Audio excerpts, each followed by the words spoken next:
کبھی کبھی کچھ گھر صرف اینٹوں اور دیواروں سے نہیں بنتے، کچھ گھروں کے اندر ایک روح بسی ہوتی ہے۔ ایسا ہی ایک گھر شہر کے کنارے پر کھڑا تھا، خاموش مگر زندہ۔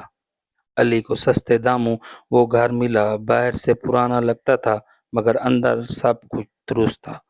گھر میں داخل ہوتے ہی اس نے ایک عجیب سی ٹھنڈک محسوس کی، جسے کوئی نہ دکھائی دینے والی آنکھیں اسے دیکھ رہی ہوں۔ پہلی رات سب کچھ ٹھیک تھا، لیکن آدھی رات کے بعد لائٹس خود بخود جلنے لگی، دروازہ آہستہ سے چرچرا کر کھلا اور ایک کمزور سی ہنسی کی آواز گونجی۔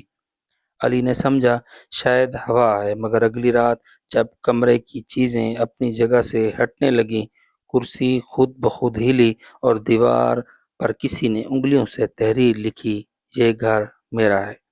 علی خوفزدہ ہو گیا۔ اگلی صبح جب اس نے محلے والوں سے پوچھا تو سب نے ایک ہی بات کہی، اس گھر میں ایک خاندان رہتا تھا جو ایک حادثے میں مارا گیا اور تب سے کوئی وہاں زیادہ دیر نہیں ٹھہرتا۔ اس رات علی نے فیصلہ کیا کہ وہ سچ جانے بغیر نہیں جائے گا۔ اس نے کیمرہ لگایا اور صبح جب ویڈیو دیکھی تو اس کے جسم سے خون کھینچ گیا۔